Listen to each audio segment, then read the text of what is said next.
En Isaías capítulo 43, lo tienen ahí en sus notas, dice así: y Dios el Señor está hablando. Todo aquí empieza con Dios. Él es el centro de todo. Dios está hablando, el Señor Todopoderoso dice: trae a mis hijos desde lejos y a mis hijas desde los confines de la tierra, a todo el que es llamado por mi nombre y a quien he creado para mi gloria. Noten eso: he creado para mi gloria, a quien he formado y a quien he hecho. Entonces sabemos que el contexto específico aquí se refiere a Israel como una nación, pero hablando en general sabemos que eso se refiere al pueblo de Dios. Y nosotros, si estamos en Cristo, pertenecemos al pueblo de Dios. Entonces Israel existe, la nación de Israel en el Antiguo Testamento existía para la gloria de Dios. Y nosotros como el pueblo de Dios hoy existimos para la gloria de Dios. Es por esta razón suprema que existe Israel, es esta razón suprema que existe la iglesia, que existen cada uno de nosotros. El primer capítulo de la Biblia nos dice que en el principio Dios creó al hombre a imagen suya, a imagen de Dios lo creó, varón y hembra los creó. Génesis 1:27. Y ahí descubrimos el propósito por lo cual existimos nosotros. ¿Por qué existe el ser humano? ¿Por qué estamos aquí tú y yo? Dice que Dios nos creó a su imagen y semejanza. Hombre y mujer, varón y hembra los creó. Entonces, ¿cuál era el propósito? Desde el principio nos dice: nos creó a su imagen. ¿Qué significa eso? ¿Qué es el significado de eso? ¿Qué es lo que hace una imagen? Una imagen muestra la realidad de algo. Muestra el original. Y como hemos dicho antes, como la luna refleja la luz del sol, tú y yo fuimos creados para reflejar la gloria de Dios. Existimos para Dios. Fuimos creados para la gloria de Dios, para reflejar a Dios. Por eso somos creados a su imagen.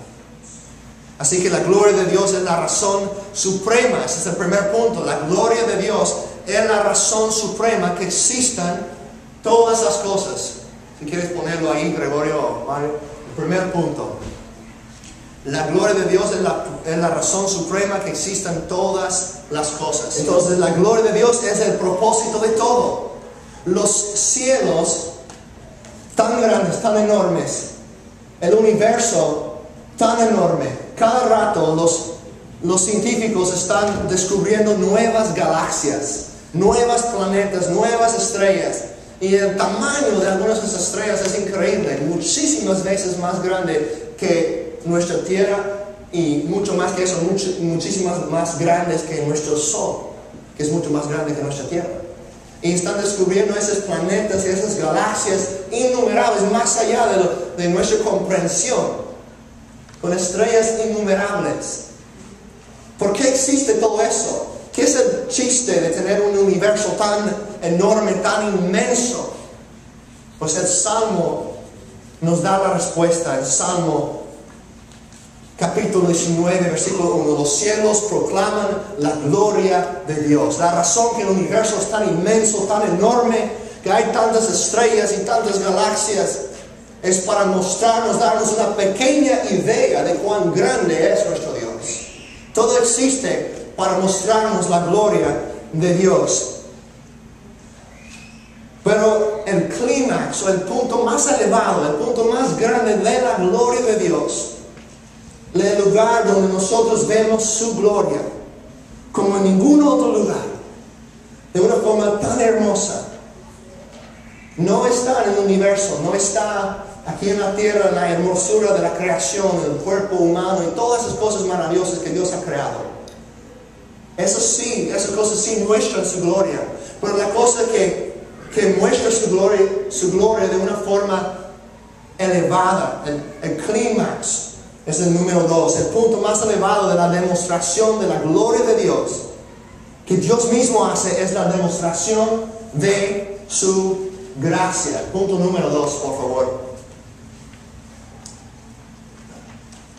El clímax de la demostración de la gloria de Dios es la demostración de su gracia. ¿Ok? Efesios 1. Efesios capítulo 1 lo vimos el domingo pasado. Recuerden que en Efesios capítulo 1 dice que Dios antes de la creación del mundo nos escogió en Cristo, nos adoptó, nos predestinó para ser hijos suyos. Dice, para alabanza de la gloria de su gracia. 3 veces se repite una frase semejante así. Para alabanza de su gloria, para alabanza de su gloriosa gracia. La gracia de Dios revelado en la cruz de Cristo es el clímax, el punto más elevado de su gloria. Y podemos hablar más de eso en un momento, pero esta idea de que tú y yo existimos para la gloria de Dios, eso es importante notar. Esta idea, este concepto, no es algo que muchas personas quieren. Hay muchas personas que se oponen a esa idea, están en contra de ese concepto. Y aún adentro de la iglesia, vemos muchas iglesias no están enfatizando eso. No están enfatizando que el propósito sobre todo de la vida es glorificar a Dios. Están más enfocados en que la mejor vida que tú puedes tener en la tierra y cómo Dios te puede bendecir. Pero el enfoque de la Biblia es que Él debe ser glorificado sobre todas esas cosas. En nuestras vidas estamos aquí para la gloria de Dios y debemos vivir para la gloria de Dios. Muchas personas no han querido eso. Oprah, el personaje de la televisión, ¿verdad? Muy conocida. Oprah Winfrey. Ella dice que como a los 27 años se alejó del cristianismo, abandonó el cristianismo de su juventud. ¿Por qué? Dice ella que la enseñanza bíblica de que Dios es celoso, que Él demanda que Él y nadie más reciba nuestra suprema fidelidad y afecto, dice que esa idea a ella no le sonó a amor. El hecho de que Dios es celoso para Oprah parece no muy amoroso. Ella piensa que Dios es como egoísta o muy orgulloso. Brad Pitt, también el actor americano muy famoso, también se alejó de la fe de su infancia, de su niñez. Y dice que la razón, es porque Dios argumenta que tienes que decir que yo soy mejor, que Dios dice esto. Y Brad Pitt dice, a mí me parecía que todo era sobre su ego. Que Dios es como muy enfocado en su ego, que Él es muy egoísta, muy orgulloso y no muy amoroso por ser así.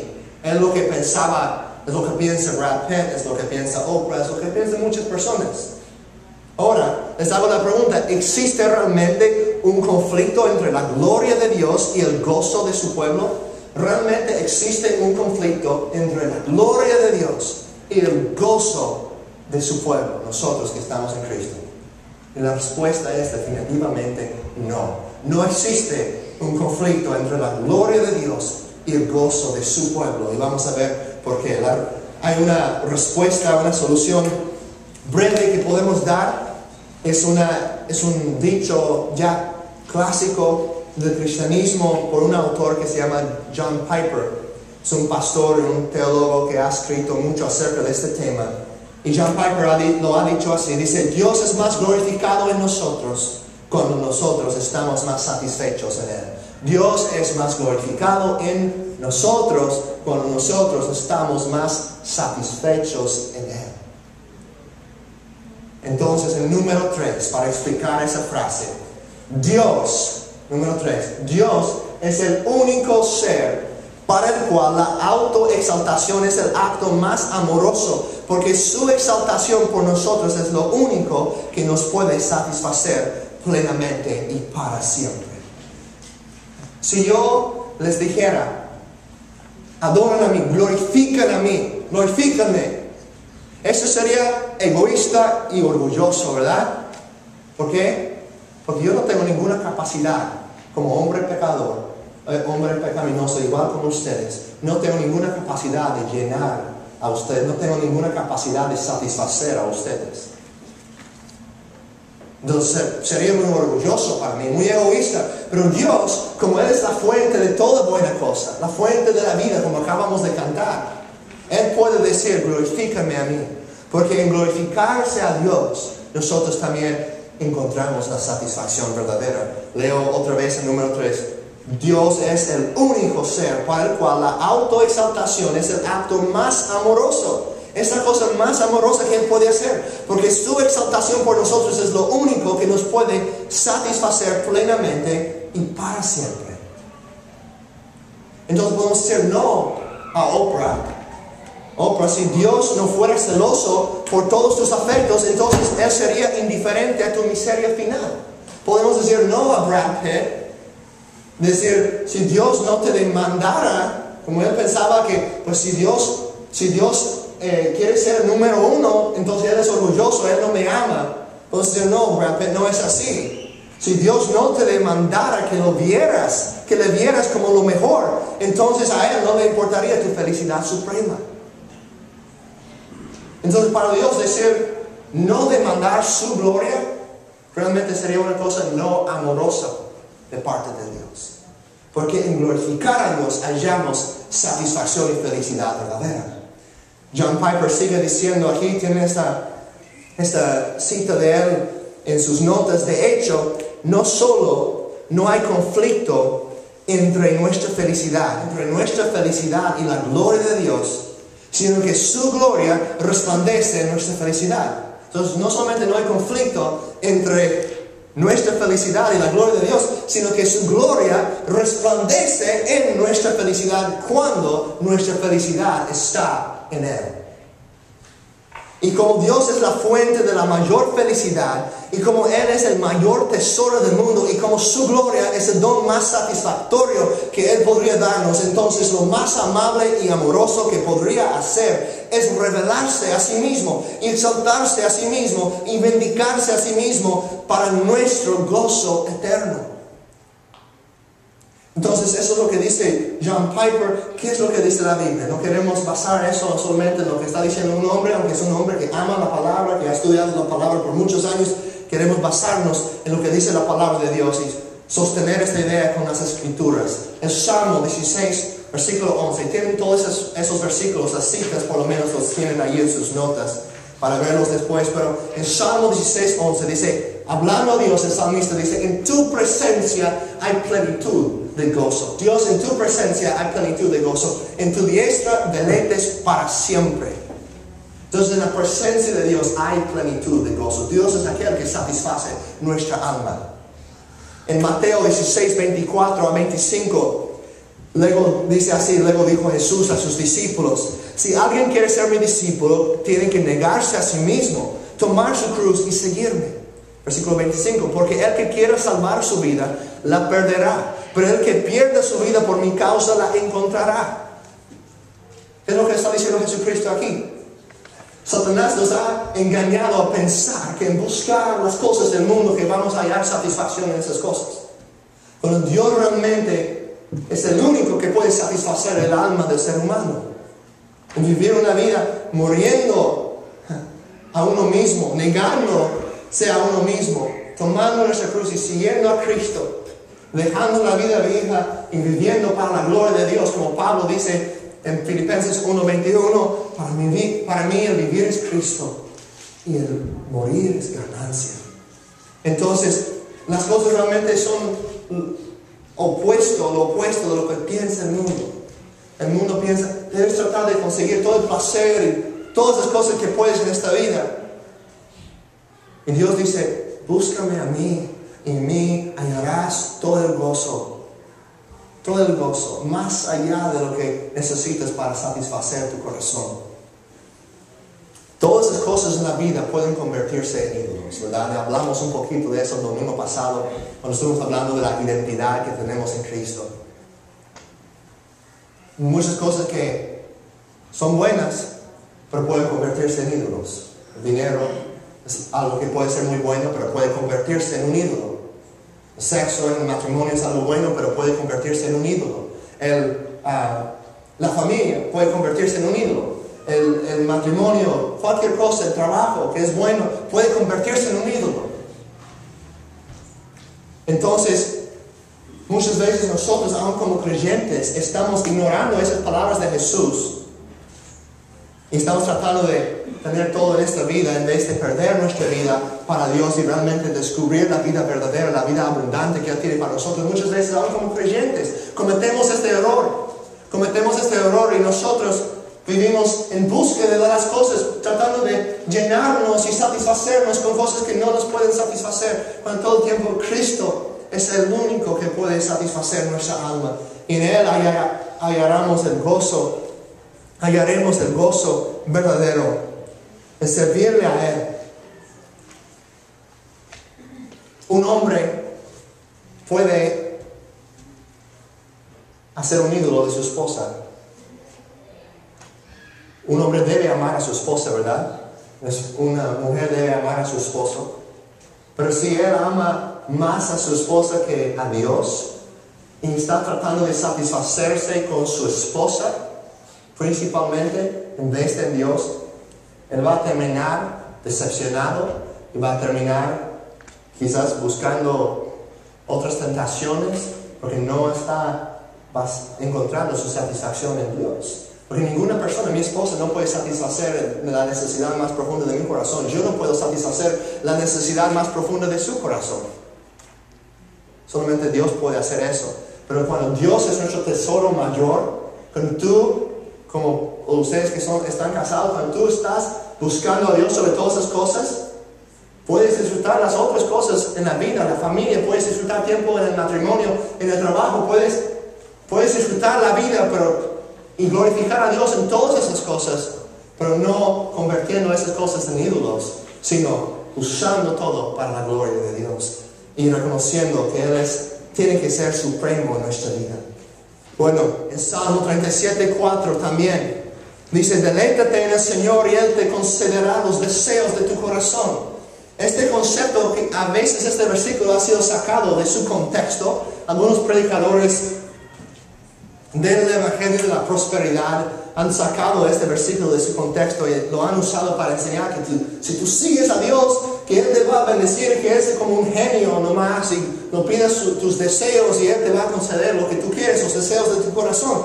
Pues notamos el orden de este versículo, la orden de este versículo empieza con la frase: deleítate en el Señor.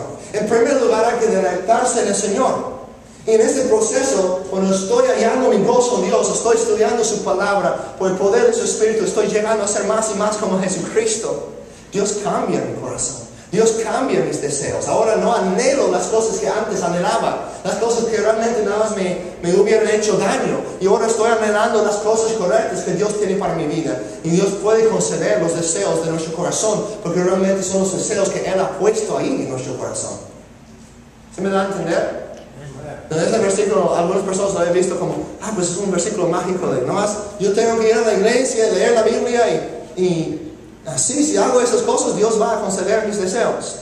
No, es someternos a Dios, reconocer que su gloria debe ser la cosa suprema en nuestra vida, humillarnos ante Él y buscar su voluntad sobre la nuestra. Y en este proceso Dios nos santifica, nos cambia, pone nuevos deseos en nuestro corazón. Y ahora Él nos da lo que realmente queremos, porque esos deseos son los deseos que Él ha puesto ahí. Ahora estamos deseando lo que Él desea. Es algo hermoso, algo maravilloso cuando eso sucede en el corazón del ser humano.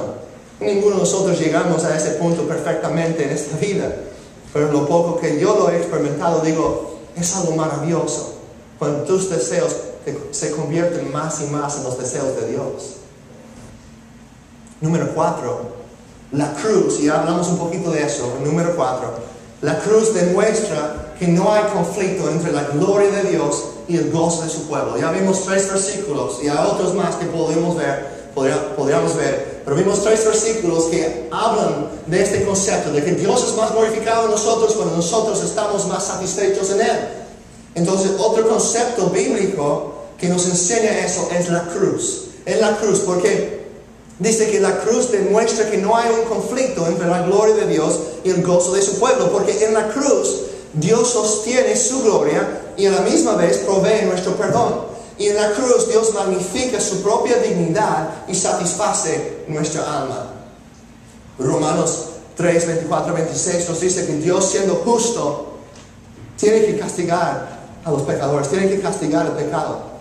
Y Dios, en su amor, envió a Jesucristo para que Dios podría glorificar a su justicia castigando a su propio Hijo. Jesucristo recibió el castigo justo que nosotros merecemos y a la vez ser el que justifica. Versículo 26 de Romanos 3.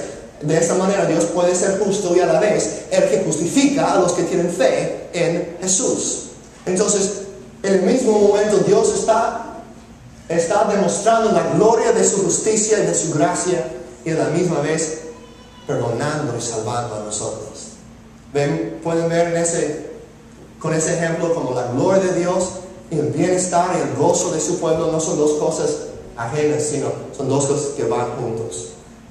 Cuando Dios es más glorificado en nosotros, cuando nosotros estamos más satisfechos en Él, y la cruz nos da la evidencia de esa verdad. Entonces, el número 5, la persona verdaderamente feliz es una persona que vive para la gloria de Dios. La persona verdaderamente feliz, no la felicidad de este mundo, pero el gozo y alegría verdadero de un creyente. Esa persona verdaderamente feliz es una persona que vive para la gloria de Dios. Y vamos a ver entonces, se nos va rápido el tiempo, pero quiero ver un ejemplo más de eso antes de terminar, de este concepto. Quiero ver el ejemplo de Pablo y lo pueden ver ahí en sus notas. Pablo, el prisionero gozoso. Pablo está en la cárcel, Pablo está sufriendo, Pablo está alejado de sus amigos. Y Pablo es un hombre lleno de gozo y de alegría en medio de esas circunstancias difíciles. El libro de Filipenses. Si estás luchando con este concepto, te animo a leer el libro de Filipenses. Podrías leerlo en esta semana, solamente son 4 capítulos. Sería fácil quizás leerlo en un solo día. Y ahí vemos que Pablo una y otra vez habla de alegría y de alégrense en el Señor. Y él es un hombre alegre a pesar de sus circunstancias. El libro de Filipenses nos demuestra eso. En el apóstol Pablo vemos que, como ya mencioné en el capítulo 1, versículo 21, dice: para mí el vivir es Cristo y el morir es ganancia. Esa es la clave. Dice: para mí el vivir es Cristo. Y si es así para nosotros, podemos hallar gozo en cualquier circunstancia, en cualquier situación, si realmente Cristo es nuestro tesoro más grande. Así que Pablo en esos capítulos, en esos versículos de Filipenses, nos da algunas advertencias. Pero en el versículo 1 dice, de Filipenses 3, versículo 1, pueden verlo allí, Filipenses 3, 1, en sus Biblias. Por lo demás, hermanos míos, alégrense en el Señor. Para mí no es molestia volver a escribirles lo mismo y a ustedes les da seguridad. Entonces Pablo empieza diciendo: hermanos míos, les voy a hablar acerca de algunas de las mismas cosas que ya les he dicho antes. Pero para mí no es molestia, porque yo sé que es algo que necesitan escuchar otra vez. Alégrense en el Señor. Y mi deseo para ustedes en este año que viene, en el año de 2013, que puedan ser personas alegres en el Señor, que pueden buscar su alegría en traer gloria a Dios, su gozo en servir a Dios y en amar a Dios y avanzar su reino. Que este año sea marcada, que este nuevo año sea marcado por una vida que glorifica a Dios. Pero aquí vemos 4 advertencias y vamos a pasarlos rápidamente. 4 advertencias acerca de las cosas que nos pueden estorbar de alegrarnos en Dios, de realmente glorificar a Dios con nuestras vidas y experimentar ese gozo que Él tiene para nosotros. Y la primera cosa, pueden ver ahí, es confianza en nosotros mismos, confianza en nosotros mismos y en nuestras obras. Es la primera cosa que nos estorba de realmente experimentar la vida que Dios tiene para nosotros, realmente vivir para la gloria de Dios y experimentar el gozo que Él tiene para su pueblo. Pablo en el versículo 2, y vamos a pasar esos versículos aquí en Filipenses 3, versículo 2. Pablo dice: cuídense de esos perros, cuídense de esos que hacen el mal. Está hablando de las personas que están enseñando obras además de Cristo. Están hablando de que hay un grupo de personas en la iglesia de Filipos que estaban enseñando que necesitas creer en Cristo por la fe. Sí, eso está bien, pero además necesitas hacer ciertas cosas para estar bien con Dios, para realmente ganar favor con Dios. Y Pablo dice: cuídense de esos perros, Cuídense de esos que hacen el mal. Cuídense de esos que mutilan el cuerpo. Porque la circuncisión somos nosotros. Ellos estaban tratando de circuncidar a los gentiles, diciendo que para realmente ser salvos, o para realmente agradar a Dios, necesita ser circuncidado. Y Pablo dice, cuídense de esos que mutilan el cuerpo. Porque la circuncisión somos nosotros. Dice en Romanos capítulo 2 que la circuncisión verdadera es la circuncisión del corazón. Ser separado del pecado por la justicia de Cristo. La circuncisión en el Antiguo Testamento solamente fue un tipo, algo que señalaba hacia esa verdad, que es la realidad está en Cristo, según Colosenses capítulo 2. Entonces dice, al final de este versículo 3, porque la circuncisión somos nosotros, los que por medio del Espíritu de Dios adoramos, nos enorgullecemos en Cristo Jesús. Nuestra jactancia no está en algo que estamos haciendo o en algo que hemos hecho. Nuestra jactancia, nuestra gloria, nuestro orgullo está en Jesucristo, en lo que Él ha hecho por nosotros. Dice, nuestro orgullo está en Jesús, nuestra jactancia está en Él, y no ponemos nuestra confianza en esfuerzos humanos. Yo mismo, dice Pablo, yo tengo motivos por tal confianza. Si cualquier otro cree tener motivos para confianza en esfuerzos humanos, yo más. Y luego en los versículos 5 a 6, él empieza a mencionar todas esas cosas de las cuales él pudiera haber jactado. Se pudiera haber jactado, pero no, dice todas esas cosas, el versículo 7. Sin embargo, todo aquello que para mí era ganancia, ahora lo considero pérdida por causa de Cristo. Es más, todo lo considero pérdida por razón del incomparable valor de conocer a Cristo Jesús, mi Señor. Por Él lo he perdido todo y lo tengo por estiércol, por basura, a fin de ganar a Cristo y encontrarme unido a Él.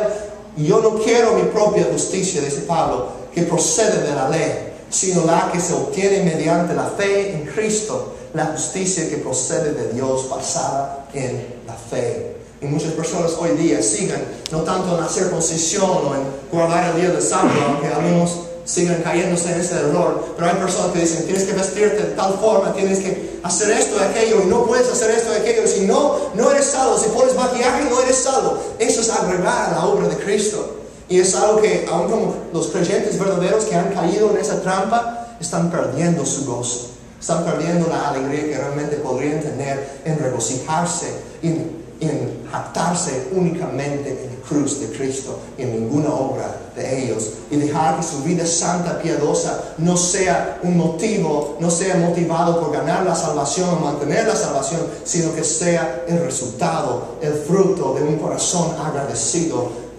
a un Salvador que dio todo por nosotros. Entonces, Pablo nos da esa advertencia en el capítulo 3, versículo 10 de Filipenses. Sigue hablando, dice, nos da el segundo punto aquí. Segundo punto, la segunda advertencia, mejor dicho, la segunda advertencia, la falta de ver a Cristo como el tesoro más grande de la vida. ¿Ok? Eso es algo que nos estorba. Esto es algo que nos estorba de realmente glorificar a Dios y alegrarnos en Dios. La falta de ver a Cristo como el tesoro más grande de nuestras vidas. Pablo aquí en el versículo 10 dice, quiero conocer a Cristo. Algunas de sus traducciones dicen, lo he perdido todo para conocer a Cristo, pero la mejor traducción es, quiero conocer a Cristo. Quiero conocer a Cristo, experimentar el poder que se manifestó en su resurrección, participar en sus sufrimientos y llegar a ser semejante a Él en su muerte.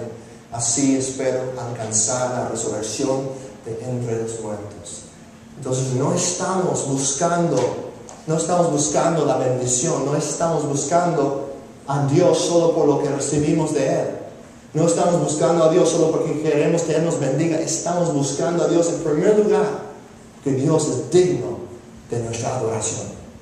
Y Pablo dice, no importa si yo tengo que sufrir como Él sufrió. Yo quiero conocer a Cristo, quiero conocer ese poder de su resurrección, y creo que todos nosotros decimos amén. Sí, yo quiero conocer ese poder que levantó a Jesús de entre los muertos. Pero Pablo no termina ahí, sigue diciendo, yo quiero también participar en sus sufrimientos y llegar a ser como Él en su muerte. Es negarse a sí mismo, lo mismo lo que Jesús hablaba, de morir a uno mismo, como Pablo dice en Gálatas 2:20. Yo he sido crucificado junto con Cristo. Ya no vivo yo, sino que Cristo vive en mí. La vida que ahora vivo en el cuerpo, lo vivo por fe en el Hijo de Dios, quien me amó y entregó su vida por mí. Entonces nosotros podemos identificarnos con la muerte de Cristo, decir, aun si yo estoy sufriendo en esta vida, aun si estoy pasando por pruebas y por problemas y dificultades, quizás por servir a Dios o quizás nada más porque eso es como es la vida, puedo regocijarme en eso, puedo regocijarme en Cristo en medio de esas circunstancias. Y Pablo dice en el capítulo 4 que él ha aprendido el secreto de estar feliz, de estar contento en cualquier situación. ¿Por qué? Porque su gozo estaba en Jesús. Cristo había llegado a ser su tesoro más grande. Ok, en este año que viene, que ese sea nuestro deseo, que no estemos confiando en nuestras propias obras o esfuerzos, que nosotros estemos viendo a Jesús cada día como el tesoro más grande de nuestra vida. Y la otra cosa que puede suceder que nos estorba de experimentar esa vida, de glorificar a Dios con nuestras vidas, es la complacencia espiritual. Número 3, la complacencia espiritual. Versículo 12. Pablo dice, no es que ya lo haya conseguido todo, o que ya sea perfecto. Sin embargo, sigo adelante, esperando alcanzar aquello para lo cual Cristo Jesús me alcanzó a mí. Pablo está motivado por lo que Cristo hizo en la cruz. Y Cristo me ha alcanzado a mí ahora. Yo quiero seguir adelante para alcanzar lo que Él ha puesto enfrente de mí. Dice, no es que yo ya sea perfecto, no. Tiene una actitud humilde, pero está deseando avanzar cada día más, a llegar a ser más y más como Cristo para la gloria de Dios. Entonces, la complacencia. ¿Qué es la complacencia? Es la flojera, ¿verdad? Es cuando estás en tu cama y suena la alarma y sabes que debes levantarte para leer la palabra. Si no te levantas, no vas a tener tiempo de orar y leer tu Biblia antes de ir a trabajar o ir a la escuela, pero sigues ahí dormido. Eso me ha pasado a mí, eso me pasó esta semana. No estoy completamente libre de eso. Pero juntos necesitamos rechazar esa complacencia. Decir, Señor, danos gracia para que cada día, cuando nos despertemos en la mañana, haya un anhelo de estar en tu presencia, de leer tu palabra, de hablar contigo en la oración. Que pongas ese anhelo en mí, que no sea como una rutina, como un rito religioso, pero que sea algo activo, algo que anhelemos hacer. Que deseamos estar en la presencia de Dios y estar en su palabra. La complacencia espiritual es uno de los enemigos más grandes del crecimiento espiritual. Entonces, que tengamos esa misma actitud de Pablo, decir, sin embargo, yo sigo adelante. Yo sé que no soy perfecto todavía. Dios me está santificando, me está revelando más y más pecados en mi vida, pero sigo adelante esperando alcanzar aquello por lo cual Jesucristo me alcanzó a mí. En número 4, otra cosa que nos puede estorbar de glorificar a Dios y experimentar su gozo este año que viene y todos los días, es no dejar que queden atrás los errores y fallas del pasado. Número 4, no dejar que queden atrás, cuando no dejamos que queden atrás los errores y fallas del pasado. Les voy a decir algo. Algunos de ustedes tienen grandes fallas en su pasado, grandes fracasos. Algunos de nosotros tienen grandes pecados en su pasado. Algunos de ustedes tienen grandes dolores y tristezas en su pasado. Les quiero decir esto. Yo no comprendo todo lo que ustedes han sufrido, o lo que han enfrentado, o los pecados tremendos de algunos de ustedes. Aunque todo el pecado nos separa de Dios, así que soy tan pecador como cualquiera de ustedes. Pero no comprendo todo lo que ha sucedido a ti, todo lo que has hecho. Cristo dice que Él puede compadecerse de nuestras debilidades. Él sufrió de todas las maneras como nosotros, pero sin pecado. Él nunca pecó. Entonces nosotros podemos correr a Cristo y saber que Él ha sufrido y Él ha pasado por dificultades más allá de lo que nosotros hemos enfrentado. Y en la cruz Él pagó el precio por todos los pecados pasados de nosotros. Así que Cristo, la cruz de Cristo, hermanos, escuchen, la cruz de Cristo, hermanas y hermanos, es más grande que tu pecado. Es más grande que cualquier pecado de tu pasado. Es más grande que cualquier fracaso o falla o error de tu pasado. Y Pablo dice aquí en el capítulo 3, versículo 13, hermanos, no pienso que yo mismo lo haya logrado ya.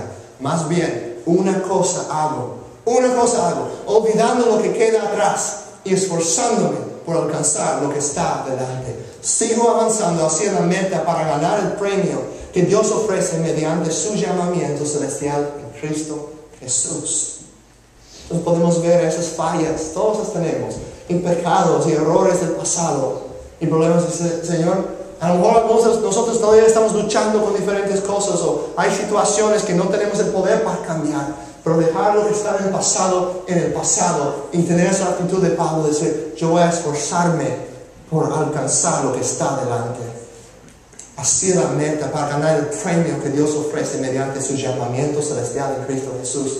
Ese llamamiento realmente es vivir, es un llamado a vivir para la gloria de Dios, vivir como Cristo. En ese proceso de acercarnos a Dios por medio de su palabra, por medio de su Espíritu, Dios nos cambia, Dios nos conforme más y más a la imagen de su Hijo Jesús. Y de todas las personas, de todos los hombres que jamás han vivido, Jesús fue la persona que glorificó a Dios 100% del tiempo con su vida.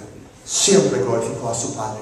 Así que más que nosotros estemos conformados a su imagen, más nosotros vamos a glorificar a Dios, como Cristo glorifica a Dios. Cuando glorificamos a Dios, cuando hallamos nuestra alegría y satisfacción en eso, también vamos a ser personas alegres, aun si estamos pasando por las dificultades más difíciles. No es una felicidad así como fingiendo, con la sonrisa todo el tiempo. Hay momentos cuando estamos tristes, hay momentos cuando estamos en medio de tormentas. No significa que siempre va a haber una sonrisa en la cara, que siempre vamos a estar riéndonos, no. Pero aún en esos momentos cuando estamos llorando, cuando estamos en gran dolor y angustia, que hay una alegría profundamente en nuestro corazón, una paz que sobrepasa todo entendimiento.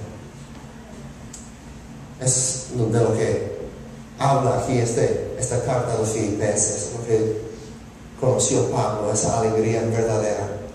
Él pudo estar contento ahí en la cárcel, alegrándose en Cristo. Así que espero que esta actitud pueda ser nuestra en este año que viene. Ora, hermano, que Dios, mi hermana, que Dios te ayude a tener esta actitud en el año 2013, que vamos a entrar en unos días, que te conforme cada día más a la imagen de su Hijo Jesús, para su gloria eterna y la alegría de su pueblo. Voy a leer eso para terminar. Es algo que escribí anoche, pero son varias frases y no tuve chance de memorizarlo todo. Intenté mucho en memorizarlo, pero lo voy a leer. Es un reto para ustedes en este año que viene, basado en lo que hemos visto. Así que pongan atención y espero que estas sean ideas basadas en la palabra de Dios y retos bíblicos para animarnos a seguir a Dios este año que viene. Deja de vivir, hermano y hermana, deja de vivir como el propósito de esta vida fuera estar cómodo y seguro. Vive apasionadamente para la gloria de Dios. Busca ardientemente a su presencia. Persigue su voluntad y sus sueños para tu vida. Ve en pos de los proyectos que serían un fracaso sin el poder de Dios. Deja de señalar hacia los problemas de otras personas y sé tú parte de la solución. Deja de repetir los errores del pasado y empieza a crear un nuevo futuro. Empieza a tomar riesgos. Sal de tu zona de confort. Toma decisiones que te fuerzan a no depender de tus propios talentos o esfuerzos. Confía más en Dios y depende en su fuerza. Aprovecha de cada oportunidad para invertir en la vida de otras personas. Pasar tiempo con tu cónyuge y tus hijos. Que no te importe tanto lo que piensan las personas de ti, sino lo que Dios piensa. No dejes que el temor controle tus decisiones. Ten fe en el Dios de tu salvación. Encuentra tu satisfacción en Él en cada área de la vida. Ya sea que coman, eso es de la Biblia, ya sea que coman o beban o hagan cualquier otra cosa, háganlo todo para la gloria de Dios. Despójate del lastre del pecado que te asidia y corre con perseverancia la carrera que tienes por delante con tus ojos fijados en Jesucristo. Y ahí en sus notas, el último versículo es Hebreos 12, 1 a 13. Les dejo con este versículo. Será uno bueno para memorizar en este año que viene. Por tanto, también nosotros que estamos rodeados de una multitud de una multitud tan grande de testigos, todos los santos del pasado, todos los creyentes fieles del pasado, todos los hermanos y hermanas que han servido a Dios, otras personas en nuestras vidas que son ejemplos para nosotros, rodeados de una multitud tan grande de testigos. Despojémonos del lastre que nos estorba, en especial del pecado que nos asedia, y corramos con perseverancia la carrera que tenemos por delante. Fijemos la mirada en Jesús, el iniciador y perfeccionador de nuestra fe, el autor y perfeccionador de nuestra fe, quien por el gozo que le esperaba, noten eso, el gozo, Cristo estaba experimentando el gozo en glorificar a Dios, aún sufriendo la cruz. Por el gozo que le esperaba, soportó la cruz, menospreciando la vergüenza que ella significaba, y ahora está sentado a la derecha del trono de Dios. Así pues, hermanos, consideren a aquel que perseveró frente a tanta oposición por parte de los pecadores, para que no se cansen ni pierdan el ánimo. Señor, te damos gracias por tu gran sacrificio. Te alabamos porque todo esto es posible únicamente por la cruz, solamente por la cruz. Sin ti, Señor, no podemos hacer nada. Moriste por nosotros, entregaste tu vida por el gozo que te estaba por delante. Sufriste allí esa vergüenza que nosotros merecemos. Te damos gracias por eso, Señor. Y ahora que vamos a participar en la cena que tú nos has ordenado que hagamos en memoria de ti, recordándote en este tiempo de comunión, Señor, te pido que podamos ver la cruz, que nos guíes a tu cruz, que tú seas todo para nosotros, que podamos decir, Cristo es mi vida. Para mí el vivir es Cristo, el morir es ganancia. Que podamos hallar nuestro gozo en ti y en lo que has hecho por nosotros, para que tú nos uses en este año que viene para tu gloria, para el bien de tu pueblo. Gracias, Señor. Te alabamos. Úsanos para tu gloria, Señor, y para el gozo eterno de todas las naciones y todos los pueblos. Tú eres bueno, Señor. Te amamos porque nos amaste primero. En nombre tuyo, Señor. Amén.